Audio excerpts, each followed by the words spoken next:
Bonjour et bienvenue sur notre chaîne. Aujourd'hui, nous allons vous parler d'un programme d'immigration très intéressant pour les travailleurs qualifiés qui souhaitent s'établir au Canada, plus précisément en Saskatchewan. Le programme que nous allons explorer est le programme des travailleurs internationaux qualifiés. Profession en demande de la Saskatchewan. Je vous conseille de regarder la vidéo jusqu'à la fin, car des informations importantes sont incluses tout au long de la vidéo. Contrairement à d'autres catégories du programme des candidats immigrants de la Saskatchewan, ce programme ne nécessite pas d'offre d'emploi. Dans cette vidéo, nous allons voir en détail ce qu'est ce programme et comment il fonctionne, les critères d'admissibilité un par un, les professions actuellement en demande, le système de points du PCIS et comment calculer votre score. Si vous voulez savoir comment postuler à ce programme, restez connectés car nous en parlerons en détail dans notre prochaine vidéo. Le programme des travailleurs internationaux qualifiés, profession en demande, fait partie du programme des candidats immigrants de la Saskatchewan.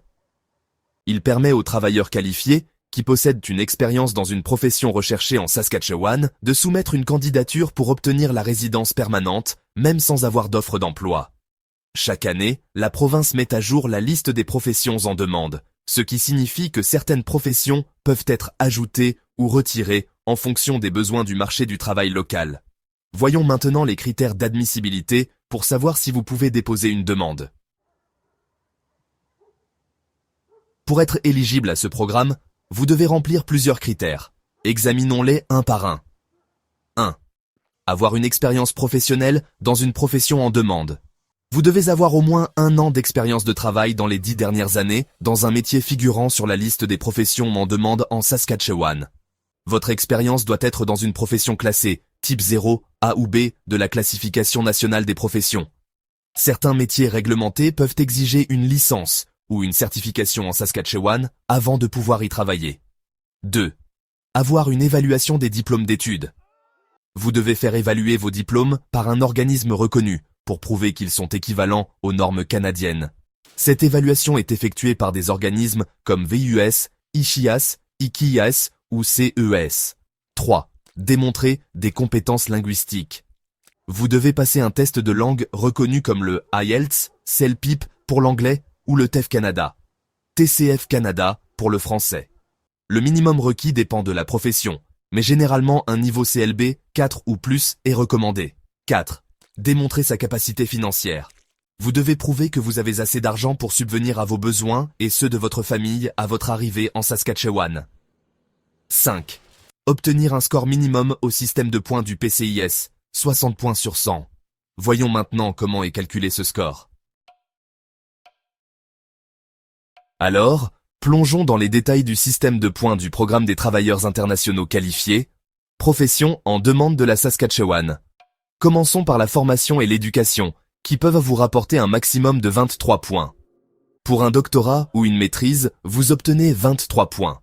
Un baccalauréat ou un diplôme de 3 ans vous rapporte 20 points. Un diplôme d'une école technique ou une formation professionnelle d'au moins 2 ans vous donne 15 points. Pour un diplôme ou un certificat d'une formation d'1 an, vous obtenez 12 points. Enfin, si vous avez une licence obligatoire pour exercer en Saskatchewan, vous pouvez obtenir 20 points. Passons maintenant à l'expérience professionnelle, avec un maximum de 15 points. L'expérience doit être dans les 10 dernières années dans une profession qualifiée. Pour l'expérience, et pour avoir le maximum des points, elle doit être dans les 5 dernières années. 5 ans vous donne 10 points, 4 ans, 8 points, 3 ans 6 points, 2 ans, 4 points, et 1 an 2 points. Par contre, si votre expérience se situe entre 6 et 10 ans, autrement dit, si durant les 5 dernières années, vous n'avez pas accumulé de l'expérience dans un emploi en demande, mais vous en avez durant les 10 dernières années, alors 5 ans vous rapporte 5 points, 4 ans 4 points, 3 ans 3 points, 2 ans 2 points, et 1 an 0 points. Ensuite, les compétences linguistiques avec un maximum de 20 points. Attention, même si vous êtes francophone, vous devez avoir les résultats de tests de langue pour avoir des points. Un niveau CLB 8 et plus vous donne 20 points, CLB 7, c'est 18 points, CLB 6, 16 points, CLB 5, 14 points, et CLB 4, 12 points. Si vous avez une deuxième langue officielle, que ce soit le français ou l'anglais, avec un niveau CLB 4 ou plus, vous obtenez 2 points supplémentaires. Maintenant, parlons de l'âge, qui peut vous rapporter jusqu'à 12 points. Moins de 18 ans, c'est 0 points. Entre 18 et 21 ans, vous obtenez 8 points. De 22 à 34 ans, c'est 12 points. De 35 à 45 ans, vous obtenez 10 points. De 46 à 50 ans, c'est 8 points. Et plus de 50 ans, 0 points. Attention, même si vous avez plus de 50, et si vous atteignez les 60 points, vous serez toujours admissible. Enfin, la connexion avec la Saskatchewan peut vous rapporter jusqu'à 30 points. Si vous avez un membre de la famille vivant en Saskatchewan, comme un parent, frère ou sœur, vous obtenez 20 points. Une expérience de travail en Saskatchewan d'au moins 1 an vous donne 5 points.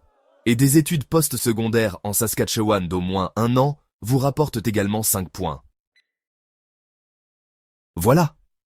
Nous avons passé en revue les critères d'admissibilité et le système de points pour le programme Travailleurs internationaux qualifiés, profession en demande de la Saskatchewan. Si vous avez une expérience professionnelle dans une profession en demande, que vous remplissez les critères linguistiques et financiers et que vous obtenez au moins 60 points au système de sélection, ce programme peut être une excellente opportunité pour vous installer au Canada. Ne manquez pas notre prochaine vidéo où nous vous expliquerons comment soumettre une demande pas à pas. Si vous avez trouvé cette vidéo utile, pensez à liker, partager et vous abonner pour ne rien manquer sur l'immigration au Canada. Si vous avez des questions, laissez-nous un commentaire et nous y répondrons avec plaisir. Merci de nous avoir suivis et à bientôt pour la prochaine vidéo.